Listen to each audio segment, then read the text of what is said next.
인사 한번 하시죠. 평안하고 강건하시기를 바랍니다.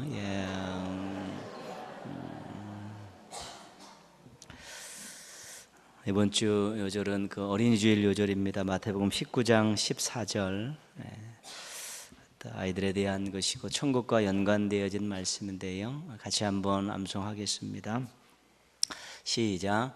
예수께서 이르시되 어린아이들을 용납하고 내게 오는 것을 금하지 말라. 천국이 이런 사람의 것이니라 하시고. 마태복음 19장 14절 말씀. 아멘. 성경은 원래 아이들에 대해서 그렇게 무시하고 그런 내용들이 없습니다. 그냥 그 시대적인 상황이 아이들과 여자들을 좀 무시했던 상황이 있죠. 이걸 어디서 알 수 있냐면 율법서인 신명기에 보면 하나님의 말씀을 부모들이 자녀들에게 잘 가르치라고 그렇게 권면하고 있죠. 율법의 명령입니다. 어린 자녀들을 말씀으로 잘 가르치라고. 귀하니까요. 하나님 보실 때 귀하니까. 또 그 가정의 미래를 책임져야 되고 하나님을 위한 귀한 일꾼들이라는 소망이 있기 때문에 율법으로 아이들을 잘 가르치라는 것이 율법서의 주된 내용입니다. 그리고 시편이나 잠언에 가면 부모들이 믿음 생활 잘하면 자녀들이 잘 될 것이다. 자녀들이 복받을 것이고 또 믿음의 들을 잘 이어갈 것이라는 그런 약속의 말씀이 굉장히 많이 있습니다. 그러니까 성경은 자녀들이, 어린아이들이 말씀으로 잘 양육받고 또 부모들에 의해서 신앙과 복을 누릴 수 있는 그런 귀한 존재들로 이야기하고 있죠. 그러나 당시에 어떤 그런 예수님 당시의 그런 시대적 배경에서 아이들이 좀 무시되는 경향들이 있었던 건 사실입니다. 그러나 그것이 성경의 주된 흐름은 아니라는 것이죠. 오늘 말씀도 마찬가지죠. 예수님의 마음을 우리가 잘 알 수 있습니다. 당시에 그 제자들이 예수님께 아이들이 오는 걸 제지했다는 것은 그 시대를 반영하고 있죠. 아이들이 예수님께 와서 무슨 말씀을 듣고 뭘 할 수 있느냐, 가라는 것이죠. 부모들을 꾸짖는 것이죠. 예수님께서는 아이들이 내게 오는 것을 용납하고 금하지 말라. 아이들은 나한테 올 자격이 있고 그들이 말씀을 들을 자격도 있고 축복을 받을 자격이 다 있다는 것이죠. 우리가 복음을 설명할 때 가장 복음의 중요한 단어는 누구든지라는 단어입니다. 누구든지 개방되어 있습니다. 누구든지 다 예수님을 믿고 구원받을 수 있는 자격이 있고요. 누구든지 다 하나님의 자녀가 돼서 하나님이 주시는 복을 누릴 수 있는 자격이 있다는 것이죠. 그 아이들도 예외가 없다는 것이죠. 예수님께서 용납하고 금하지 마라. 그러면서 그 아이들을 생각하면서 천국에 대한 말씀을 교훈으로 주시죠. 천국이 이런 사람의 것이니라. 어린아이와 같은 그런 마음을 가진, 그런 태도를 가진 그런 사람들이 천국에 합당하다. 그러니까 어린아이들로부터 배우라는 것이죠.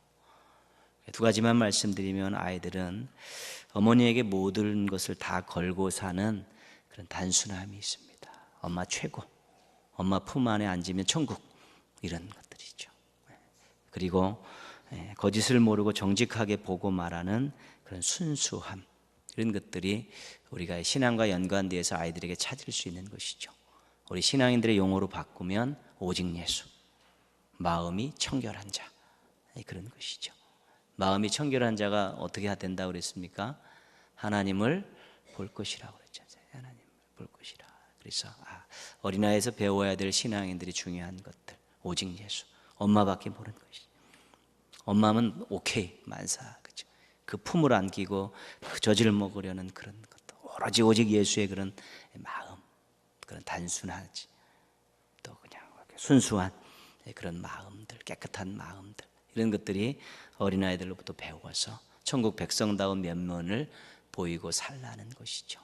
그런 면에 있어서 우리가 오직 예수와 마음을 청결하게 하는데 힘을 쏟는 것도 굉장히 중요한 것입니다.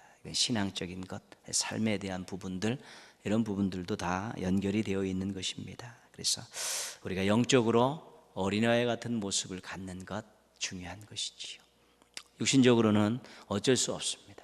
세월이 가면 이제 연약해지는 것 어쩔 수 없는 것이지만, 영적으로 어린아이와 같은 그런 오직 예수의 신앙과 마음의 청결함을 유지하려는 이런 모습들을 가지면 정말 하나님 보시기에 아름답죠. 천국 백성답고요.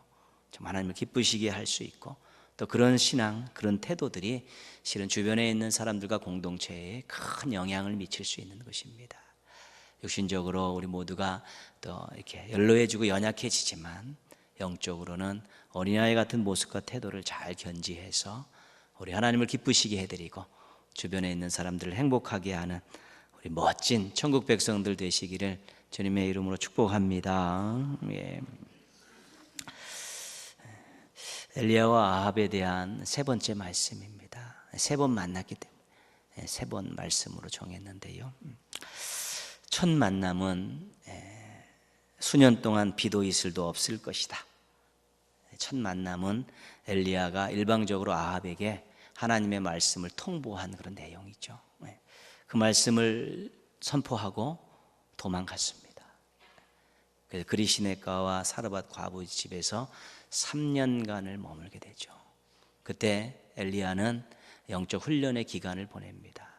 우리 하나님을 아주 엄청나게 경험하게 되는데요. 먹이시는 하나님, 채우시는 하나님, 생명의 하나님, 이것을 경험하죠. 그러니까 먹이시고 채우시고 그 생명의 하나님은 어떤 분이냐면 삶 속에서 만나는, 삶 속에서 아주 가까이서 만나는 친근하신 하나님에 대한 그런 경험이라는 것이죠. 유호준 목사님이 쓴 설교집이 3권이 있는데요. 그중 2권의 설교집의 제목이 이렇습니다. 장막 치시는 하나님을 따라서. 그리고 3권이 뒤돌아서서 바라본 하나님. 그분이 자신의 설교집의 제목을 그렇게 붙인 것이죠. 앞서가셔서 장막 치시는 하나님, 신명기 1장에 나오는 것이죠. 구름 기둥과 불 기둥으로 인도하신데 앞서가셔서 장막 치시는 하나님, 그리고 뒤돌아보니까 여전히 계신 하나님, 이거 복음성가에 나오는 그 하나님이죠. 그분이 그것을 기억하면서 거기에 이제 하나님에 대한 설교를 쭉 쓰시면서 그 제목을 장막 치시는 하나님을 따라서, 또 뒤돌아서서 바라본 하나님, 그러면서 앞에 가셔서 인도하시고 뒤에서 뒤치다거리 해주시는 그 하나님에 대한 고백을 그 설교의 제목에 그렇게 담은 것입니다. 그러니까 앞서서 인도하시고 뒤에서 우리 뒤치다거리 해주시는 그런 하나님은 삶 속에서 만나는 하나님이십니다. 친근하신 하나님, 부모님 같은 그런 하나님이죠. 우리 신앙인들이 그 친근하신 하나님들 경험하는 게 굉장히 중요합니다. 자상하시고 세밀하시고 그 부모님과 같은 그런 하나님을 경험할 때 얼마나 행복한지 모릅니다. 그래서 우리는 늘 함께 하심을 믿어야 합니다. 작은 것이라도 기도를 통해 대화해야 하고요. 이루시는 손길을 기대하며 찾을 수 있을 때, 하나님의 손길이 여기도 임했구나. 하나님 여기도 임했구나. 내가 이렇게 작은 소리로 마음으로 생각하는 기도도 하나님이 와서 들으시는구나. 하나님 늘 나와 함께 하시는구나. 이런 경험들이 얼마나 삶을 행복하게 하고 쫄깃쫄깃하게 하는지 모릅니다. 우리 신앙인의 삶은 맹탕이 돼서는 안 됩니다. 먹는 데서도, 사람 만나는 데서도, 또 무엇 일하는 데서도 하나님의 손길들을 경험할 수 있을 때 행복한 것 아니겠습니까? 그래서 엘리야는 그 3년 동안의 그 피신되어 있는 상황 속에서 먹이시고 채우시고 그 생명을 주관하시는 그 하나님을 경험하면서 하나님이 자기와 함께하고 계시다는 사실을 이제 경험했다는 것이죠. 그러니까 믿음적으로 굉장히 유익한 시간을 보낸 것입니다. 엘리야가 아까 두 번째 만남은 이제 갈멜산 싸움을 제안하는 것이죠. 바알 선지자 450명, 아세라 선지자 400명 다 불러 모아라. 그래서 갈멜산에서 이제 영적 싸움을 하죠. 450대 1. 엘리야의 제단에는 물을 잔뜩 흥건하게 붓고 또랑에 고일 정도로 붓고 불로 응답하는 신이 진짜 하나님이다 내기하자 붙은 싸움이죠. 하나님께서 불로 응답해 주셨습니다.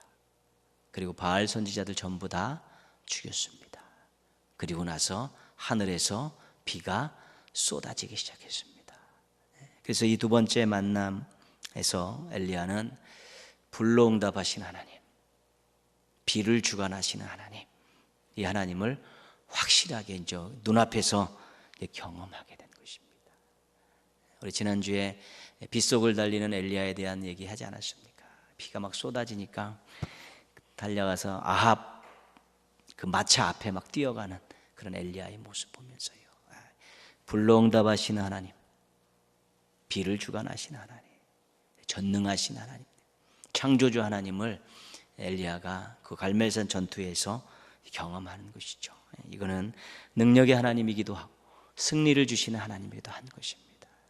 아주 그냥 첫 번째 3년 동안 피신해 있을 때는 삶 속에서 함께 하시는 하나님을 경험했다. 두 번째 갈멜산 전투 이후에는 정말 불로응답하시고 비를 주관하시는 능력의 하나님, 전지전능하신 창조주 하나님, 승리의 하나님을 경험할 수 있었다는 것입니다. 행복한 것이죠. 그래서 능력의 하나님, 승리를 주신 하나님 경험하면 담대하고 당당할 수 있다는 것이죠. 나를 도우시는 하나님이 이런 하나님인데요, 그렇죠? 나를 도우시는 하나님이 이렇게 대단하신 분이라는 확신이 있으면 삶 속에서 담대하고 당당함이 있는 것이죠. 우리들 삶 속에서 우리가 하나님이 천지를 창조하셨습니다. 하나님 죽은 자를 살리셨습니다. 이런 성경 속에 나와 있는 많은 고백들을 되뇌이지만 정말로 마음 깊은 곳에서 하나님이 전지전능하신 분이고 못하실 것이 없는 분이시고 그분이 나를 도우시는 분이라는 이런 확신이 있어야지 당당하게 살 수 있고 담대하게 살 수 있고요, 환경적인 어려움 속에서도 믿음을 지켜낼 수 있는 것입니다. 그러기 위해서 믿고 맡겨야 할 수 있어야 되고요, 부르짖어 기도하며 기다릴 수 있어야 되는 것입니다. 도우신 하나님, 전능하신 하나님께서 나의 뒤를 보고 계시다는 것이죠. 나의 모든 것들을 다 주관하시다는 것입니다. 그래서 능력의 하나님, 승리의 하나님 믿고 의지하시면 찬양과 함성을 부르는 인생을 살 수 있습니다. 와, 대단하십니다. 와, 이겼습니다. 해결됐습니다. 이런 것들이죠.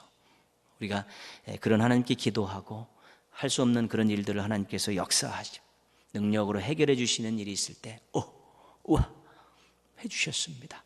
그런 찬양과 탄성과 함성들이 막 이렇게 나오게 되지 않습니까?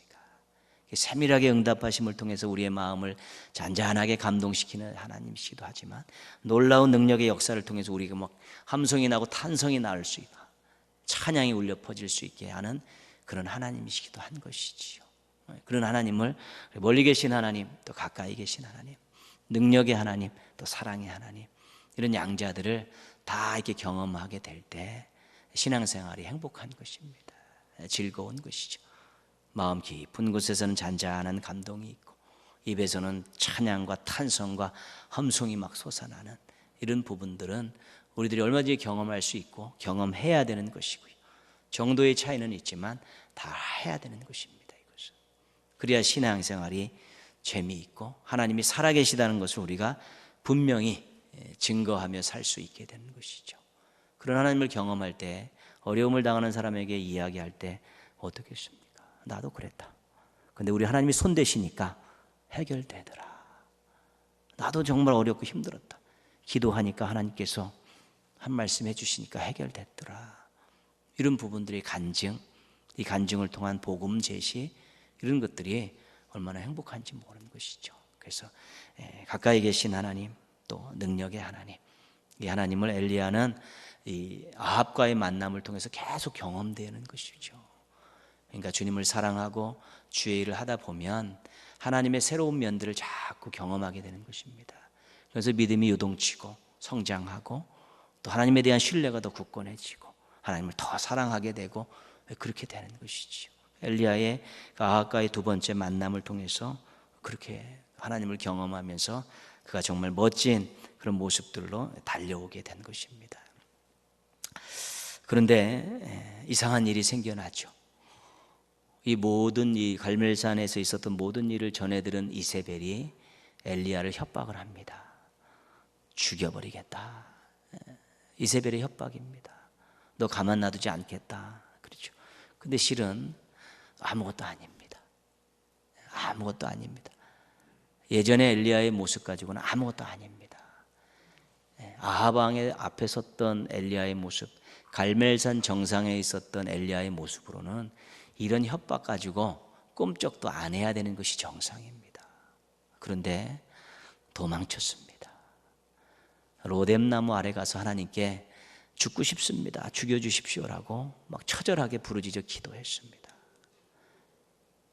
그렇게 아합 왕 앞에서 당당히 하나님 말씀을 선포했던 엘리야가 갈멜산 정상에서 바알 선지자들과 450대의 싸움에서 승리를 경험했던 엘리야가 함께 하시는 세밀하신 하나님, 불로응답하시고 비를 주관하시는 그 능력의 하나님을 다 경험했음에도 불구하고 이세벨에 가만두지 않겠다, 죽여버리겠다는 그 한마디 말에 주랭랑을 치고 로뎀나무 아래 가서 하나님 죽고 싶습니다라고 막 어리광을 부리는 그런 모습들로 변화됐다는 것이죠.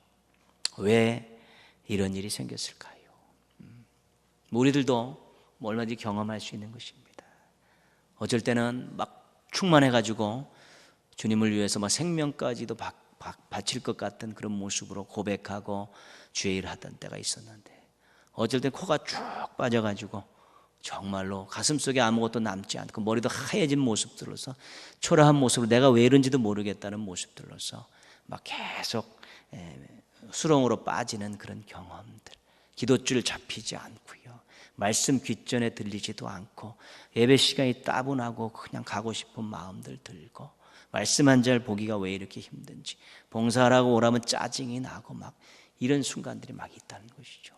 누구든지 다 오르락내리락이 다 있는 것인데, 엘리야는 최고의 정상에 있다가 정말 최하를 그냥 처박힌 그런 모습을 보이고 있는 것이죠. 하나님께서 엘리야를 회복시키시는 과정을 쭉 보면 엘리야가 왜 그랬는가, 그 원인이 어려운 부탁에 우리가 잡힐 수 있습니다. 하나님께서 로뎀나무 안에서 1차 조치를 취하십니다.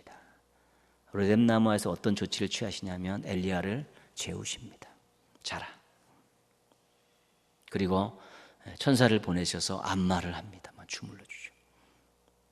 그 세 번째는 일어나라, 밥 먹고 자라. 먹이고 또 재우고 안마하고 깨워서 먹이고 재우고, 로뎀나무 아래서 엘리야를 계속 재우고 안마하고 먹이는 이런 일들을 반복하시지요. 육체적인 기운을 회복시키시는 것입니다. 엘리야가 육체적으로 기력이 완전히 소진이 된 것입니다. 그 아합에게 선포하고 3년 도망 생활하고 또 갈멜산 전투 생활하면서 극도의 긴장 상황에서 그때 하나님의 경험으로 막 이겨내고 있었지만 육체적으로 완전히 기력이 소진된 것이죠. 그럼 하나님께서 재우고 안마하고 먹이시면서 그의 육체적인 기력을 회복시키는 것입니다. 우리가 조금만 몸이 안 좋아도요, 예배 드리기 어렵습니다. 조금만 몸 안 좋으면 만사가 귀찮습니다. 하나님이고 뭐고 뭐 예배고 뭐고 막 이런 마음 들 정도로 힘이 든 것입니다. 육신적으로 많이 곤고해지면 무언가를 하기가 쉽지 않은 것입니다. 엘리야가 엄청나게 육신적으로 소모하고 그가 말 한마디에 그냥 나가 떨어진 것이죠. 원인이 육체적인 소진에 있었습니다. 기력 쇠진에 있었습니다.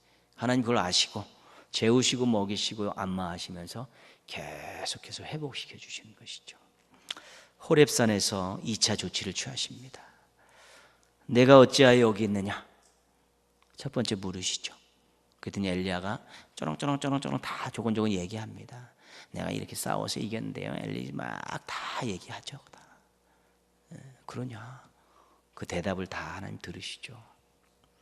그리고 나서 바람, 불, 지진 이런 것들을 막 보내시는데 그게 하나님의 임재의 상징들이랍니다. 바람, 지진, 불 이런 게 하나님의 임재의 상징인데 엘리야 눈에 안 보이는 것입니다. 하나님께서. 그리고 조금 있으니까 세미한 음성이 들리시는 것이죠. 엘리야를 다독거리시죠. 뭐라 그러시는지 모르겠지만, 엘리야야, 내가 너와 함께 한다. 너 나 모르냐? 너를 오래 나랑 만나왔는데 무슨 말씀을, 세미한 음성을 들으시면 엘리야가 겉옷으로 얼굴을 확 가리는 것이죠. 왜냐하면 하나님의 임재를 경험한 것입니다. 하나님의 임재를 경험해서 얼굴을 가리는 것이죠. 왜 가립니까? 모세도 그랬는데 왜 가립니까? 보면 죽으니까요. 하나님 임재하심을 아는 얼굴을 가리는 것이죠. 거기서 엘리야가 하나님의 임재를 경험하죠. 그때 하나님께서 또 묻습니다. 내가 어찌하여 여기 있느냐? 첫 번째는 대답을 듣기 위한 질문이었지만 두 번째는 책망하는 질문입니다. 여전히 너의 모습이 어딨냐? 엘리야가 또 첫 번째처럼 대답을 하지만 거기서 그가 깨달은 것입니다. 이 도망 온 이 광야가 내가 있을 자리가 아니었구나. 그냥 하나님께서 호렙산으로 인도하셨는데 여기가 실은 내가 있을 자리가 아니었구나. 올 자리가 아니었구나. 그런 것들을 이제 깨닫는 것이죠. 그러니까 엘리야가 순간적으로 그 갈멜산 전투 이후에 하나님을 잠깐 잊어버린 것입니다. 하나님 없는 삶, 하나님 나와 함께 하시고 하나님 임재의 경험들 다 잊어버리고 혼자만 남았다고 생각해요. 계속해서 하나님이 내가 어찌하여 여기 있느냐 말할 때 엘리야의 대답 속에 꼭 나와 있는 말이 뭐냐면 나만 홀로 남았거늘, 나만 홀로 남았습니다. 이 얘기를 하거든요. 엘리야가 혼자 있는 게 아니죠. 하나님 함께 하셨는데 계속해서 하나님 함께 하심에 대한 부분들이 그의 마음속에 사라져 가게 될 때 초라한 한 명으로 남아 있으니까 권력자 이세벨의 협박 속에 그가 마음이 덜컥 내려앉아 버린 것입니다. 그러니까 엘리야가 하나님을 잊어버린 영적 상태로 전락을 하고 나서 그가 그렇게 도망자가 된 것입니다. 하나님 함께 하신다는 거 늘 고백하는 거 아니겠습니까? 하나님 함께 하신다고 늘 믿고 사는 거 아니겠습니까?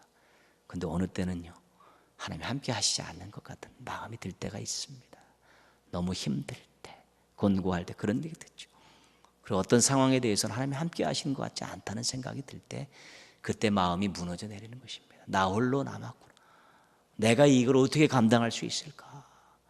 그런 마음들이 들면서 가슴이 절컥 내려앉게 될 때 그때 영적으로 시험이 드는 것입니다.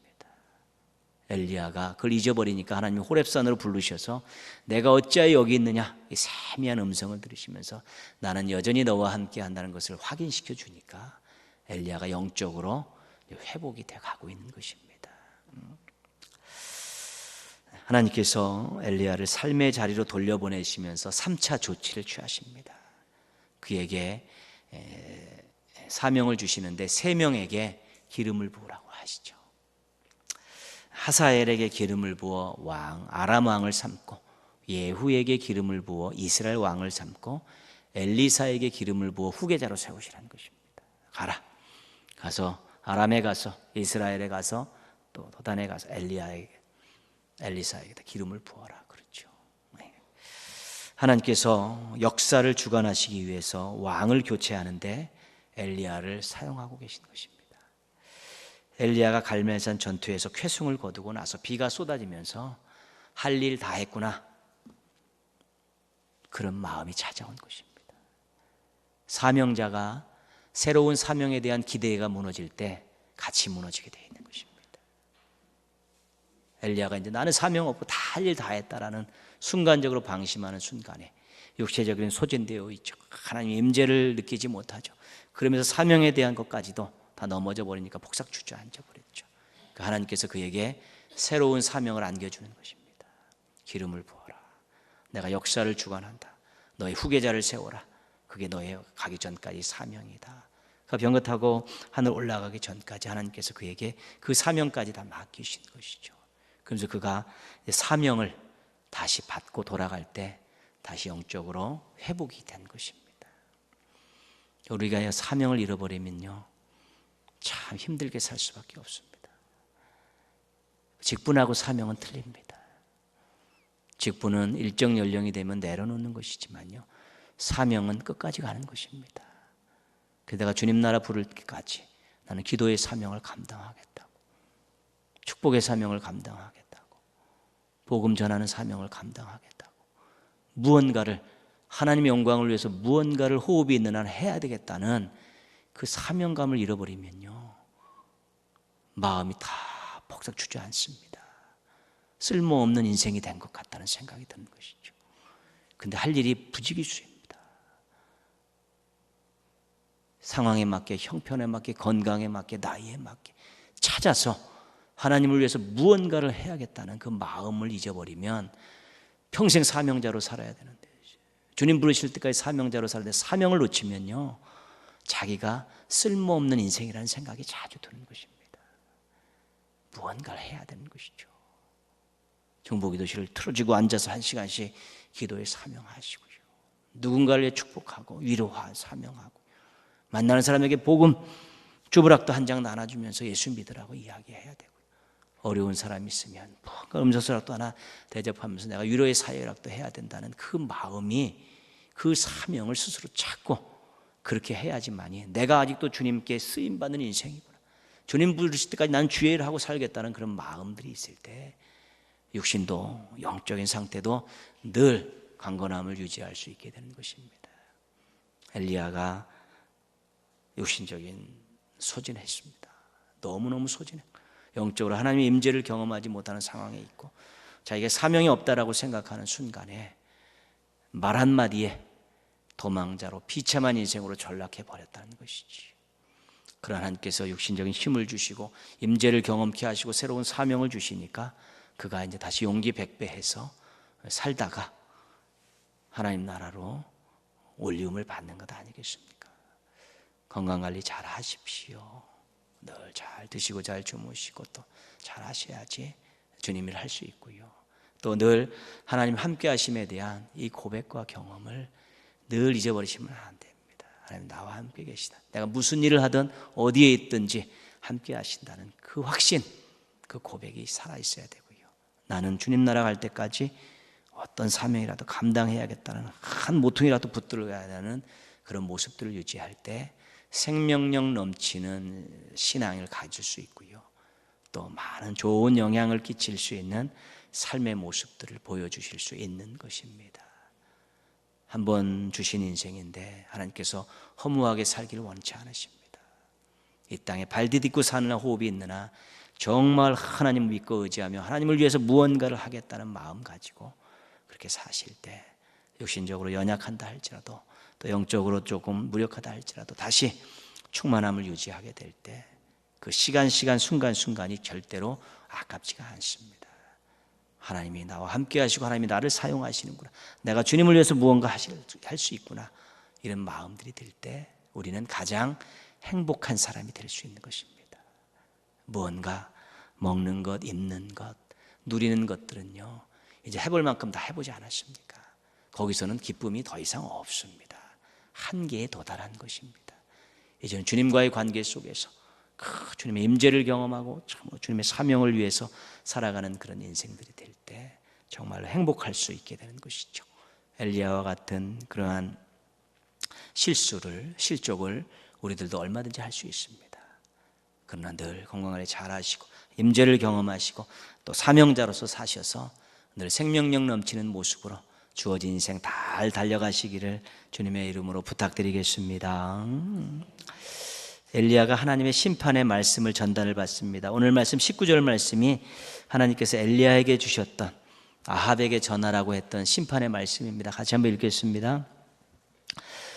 너는 그에게 말하여 이르기를 여호와의 말씀이 내가 죽이고 또 빼앗았었느냐 하고 하셨다 하고, 또 그에게 이르기를 여호와의 말씀이 개들이 나봇의 피를 핥은 곳에서 개들이 내 피 곧 내 몸의 피도 핥으리라 하였다 하라. 엘리야가 아합과의 세 번째 만남은 실은 살벌한 만남이죠. 왜냐하면 아합의 죽음과 가문의 멸망을 선포해야 되는 만남이기 때문에 그렇습니다. 그리고 누군가에 가서 당신 죽어서 개가 당신의 피를 핥을 것이고 당신의 가문이 남자들이 씨가 말라서 멸족하게 될 것이다 라고 그 이야기하기 쉽지 않은 것 아니겠습니까? 아합과의 엘리야가 세 번째 만남은 그 하나님의 말씀을 전해야 되는 만남이었습니다. 굉장히 싫은 만남이죠. 근데 가야 되는 만남입니다. 뭐 칼로 목을 따도 어쩔 수 없는 그런 만남이지만 엘리야가 갔죠. 아합은 바알 숭배자였습니다. 근데 바알을 섬기면서 또 한 가지 더 큰 죄가 뭐냐면 백성들로 하여금 죄를 짓게 한 죄입니다. 이스라엘의 왕들의 죄의 덕목은 두 가지입니다. 하나는 자기가 죄를 진 것이고요. 또 하나는 그 권력자가, 그 왕이 백성들을 죄를 짓게 하는 것입니다. 그래서 우상숭배를 하면 우상숭배에 대한 죄, 그 다음에 백성들로 하여금 우상을 섬기게 한 죄, 이 두 가지 죄가 한꺼번에 붙어버리는 것입니다. 지도자들의 죄는 항상 두 가지입니다. 자신이 잘못한 죄, 다른 사람을 잘못하게 한 죄, 이거까지 한꺼번에 묶이는 것이죠. 지도자들이 책임감이 있는 것입니다. 깨어 있어야 되는 것이고요. 정말 모범을 보일 수 있어야 되죠. 잘못하면 두 가지 죄가 한꺼번에 패키지로 묶여버리는 것이죠. 아합이 그런 죄를 진 것입니다. 왜요? 이세벨과 더불어서 국교화시켰으니까요. 골짜기마다 나무밑마다 바알 신당 세우고 그 목상들을 세워가지고 전부 다 백성들을 섬기게 했으니까요. 그러면서 오늘 말씀에서 하나님께서 아합의 미래를, 그 가문의 미래를 말씀하시면서 또 한 가지 죄를 취급하고 있습니다. 그것이 뭐냐면 내가 죽이고 또 빼앗았었느냐. 이 무슨 말씀입니까? 나봇의 포도원 사건을 이야기하는 것입니다. 나봇이 포도원을 가지고 있습니다. 팔라 그러니까 안 팝니다. 왜 안 팔아야 되냐면 그것이 지파에서 다른 지파로 재산이 넘어가지 못하게 하나님께서 말씀을 해놓으신 것입니다. 다른 지파에 팔 수 없습니다. 그것을. 나봇이 율법적인 사람이고 하나님 사랑하는 사람이기 때문에 안 된다고 버팅기니까 아합이 머리끈 두고 누우니까 이세벨이 뒤에서 음모를 꾸며가지고 아합 죽이고 나봇의 포도원을 빼앗습니다. 하나님께서 그것을 보신 것입니다. 권력자가 권력을 이용해서 다른 사람의 재산을 강탈하는 것을 하나님께서 안 된다는 것입니다. 그래서 아합은 그 죄가 또 하나 추가가 된 것입니다. 엄청난 것이죠. 그래서 아합이 약자를 죽이고 재산을 빼앗은 이 사건, 왕으로서 하지 말아야 될 이 사건이 그의 마지막 심판에서 우상을 이야기하기보다 하나님께서 그 말씀을 더 이야기하고, 우상 숭배하고 백성들 죄짓게 한 건 이미 다 결정된 사건인데 또 하나 얘기하는 것이 네가 권력을 이용해서 힘을 이용해서 다른 사람의 재산을 빼앗은 것 용납할 수 없다는 것입니다. 그렇게 되면 그 사회가 불의한 사회가 되는 것입니다. 권력자들이, 지도자들이 힘을 이용해서 약자들의 재산을 빼앗으면 그 사회는 어두운 사회, 불의한 사회가 될 수밖에 없습니다. 정직한 사회가 될 수 없습니다. 하나님의 정의가 실현될 수가 없는 것입니다. 그러면 전부 심판의 대상으로 전락할 수밖에 없는 것이죠. 그 부분에 있어서 아합이 이제는 마지막 심판에 한 가지가 더 추가됐다는 것입니다. 우리 기독교 신앙은 하나님만 섬기기를 요구합니다.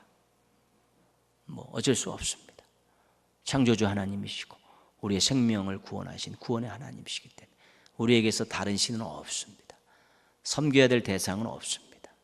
아무리 편협하다고 이야기해도 어쩔 수 없습니다. 우리의 하나님은 우리의 생명을 주신 창조주 하나님이고 우리를 구원하신 하나님이기 때문에 우리는 그분 외에는 섬길 수가 없습니다. 우리 기독교 신앙은 힘으로 다른 사람의 것을 빼앗는 것을 허락하지 않습니다. 하나님께서 허락하지 않으십니다. 그래서 기독교의 우리 일반 역사에서 가장 큰 기독교가 범한 죄악이 뭐냐면 십자군 전쟁입니다. 그건 죄악입니다. 힘을 가지고 다 정복 전쟁을 치르고 사람들 엄청나게 죽였으니까 그것만큼 큰 오류가 없는 것입니다. 우리 기독교 신앙은 하나님을 사랑하는 것만큼 이웃을 사랑하라고 가르칩니다. 나누고 섬기는 것을 또 사랑의 주된 덕목으로 제시하고 있습니다. 이웃사랑을 통해 하나님 사랑을 증명하기를 원하십니다. 나를 사랑하느냐? 그러면 너희 이웃을 사랑해라. 그럼 내가 믿어주겠다는 것이 요한일서에 나오는 하나님의 말씀입니다. 이웃사랑을 통해 세상이 하나님께 영광 돌리기를 원하십니다. 예수를 사랑하면 그 믿지 않는 사람들이 하나님께 영광 돌리는 마태복음 5장 16절도 그렇고요. 그것을 원하고 있고, 오늘 베드로전서 오늘 말씀 묵상에서 나오는 내용입니다. 그렇지. 그래서 나누고 섬김은 그 사랑을 통해서 하나님을 사랑하고 있다는 것을 하나님께 증명하고요, 나누고 섬기는 사랑을 통해서 믿지 않는 사람들이 하나님께 영광 돌리는 그런 것들을 하나님께서 요구하고 계시다는 것이죠. 절대로 힘을 가지고 무엇을 빼앗는 것은 신앙인이 해야 될 일이 아니라는 것입니다. 오히려 받은 복을 가지고, 받은 은혜를 가지고, 받은 사랑을 가지고 나누고 섬기는 것을 하나님께서 원하고 계시다는 것입니다. 아합이 그 부분에 있어서 하나님 앞에 결정적으로 또 눈밖에 벗어났습니다. 우상 숭배까지 하더니, 백성들의 죄를 짓게까지 하더니, 이제는 권력을 이용해서 남의 재산을, 약자의 재산을 빼앗느냐. 나봇이 죽었을 때 그 피를 개들이 핥지 않았습니까? 그러니까 네가 죽었을 때, 아합이 죽었을 때도 하나님께서 그 개들이 그 피를 핥게 하겠다고, 그렇게 그대로 갚아주겠다는 그런 말씀을 전해주신 것이죠. 그래서 우리가 아합을 생각하면서요, 정말 우상을 섬기 하나님 앞에 죄를 짓고 다른 사람을 죄짓게 하고 약자들의 것을 힘으로 빼앗는 이런 것들이 절대로 하나님 앞에서는 보여드리지 않아야 될 것이라는 이 모습들을 다시 한번 경각심을 가지시고, 또 엘리야를 생각하시면서는요, 영적으로 우리가 공고한 상태에 빠질 때 있고 영적으로 또한 이렇게 추락할 때가 있는데, 그때마다 다시 한번 육신이 또 강건하게 힘을 짓고 하나님의 임재를 경험하고 또 하나님께 내가 사명받았다는 것들을 기억하며 사명을 찾아 나서는 그런 모습들을 통해서 늘 하나님 앞에 아름답고 생명력 넘치는 모습으로 서야겠다, 또 이런 모습들을 작정하시고 또 노력하시다 보면 또 그런 아합의 모습들은 사라지고 엘리야의 그런 모습들을 가지고 우리 하나님의 영광을 위한 아름다운 인생들을 만들어 가실 수 있게 되는 것입니다.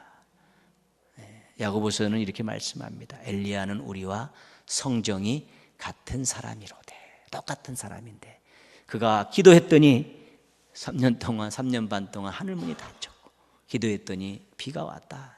그 말씀 뭡니까? 우리도 하나님 믿고 의지하고 살면 그런 일들을 얼마든지 경험할 수 있다는 것입니다. 엘리야의 모습이 우리들의 모습이라는 거 기억하시면서요, 늘 강건하시고 하나님 임재 경험하시고 사명을 찾아서 주의를 하시면서 멋지고 아름다운 모습으로 참으로 주님의 영광을 위해서 또 공동체의 유익을 위해서 잘 달려가는 멋쟁이 신앙인들 되시기를 주님의 이름으로 축원합니다. 예.